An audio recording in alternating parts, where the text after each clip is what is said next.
கன்னிராசி பெண்களை ஏன் பிடிக்க மாட்டேங்குது? நம்ம என்னங்க தப்பு பண்ணோம்? ரொம்ப அதிபுத்திசாலியா இருந்தாலே தப்பா தானங்க இருப்பாங்க. அது மாதிரி தானே வச்சுக்கோங்களேன். ஸோ நீங்க ரொம்ப அதிபுத்திசாலி அப்படின்னு சொல்லலாம்.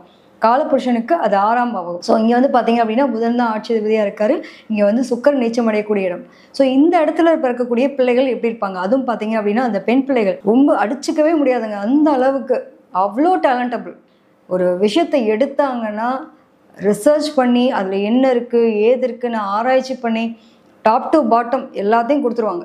டிடெக்டிவாக போக வேண்டிய ஆட்கள்லாம் யார் அப்படின்னா நம்ம கன்னிராசி பெண்கள் தான். அந்த அளவுக்கு ரொம்ப ஒரு புத்தி கூர்மை, எல்லா விஷயத்தையும் வந்துட்டு ரொம்ப ஆழமாக போய் சிந்திக்கிறது, பேசுறது எல்லாமே பார்த்தீங்க அப்படின்னா ரொம்ப அழகாக இருக்கும். பொதுவாகவே கன்னிராசி பெண்களுக்கு இந்த ராசியில் பிறக்கக்கூடிய பெண்கள் என்ன மாதிரியான அவங்ககிட்ட ஒரு சூட்சமம் இருக்கும் அப்படின்னு பார்த்தீங்கன்னா, ரொம்ப அழகாக வந்துட்டு இயற்கை ரசித்து வாழக்கூடிய நபர்கள். யதார்த்தமான வாழ்க்கை, ரொம்ப லவ்வபுள், எல்லாத்துக்கிட்டையும் அந்த அன்பும் காட்டுவாங்க. அவங்களோட அன்புன்றது அளவில்லாத அன்பு, அவ்வளோ அழகான ஒரு அன்பை கொடுப்பாங்க. அவங்களோட அன்பை கொடுக்கறது மட்டும் இல்லைங்க, எப்பயுமே கிவராகவே இருக்கீங்க, ரிசீவராக இருக்கிறதுக்கான சூழ்நிலைகள் அமைய மாட்டேங்குதேன்னு பல பேர் எங்கக்கூடிய பெண்களும் இருக்கிறது பார்க்க முடியுது. பொதுவாக வந்துட்டு ஏன் இந்த உங்களை பார்த்தா பிடிக்காது அப்படின்னா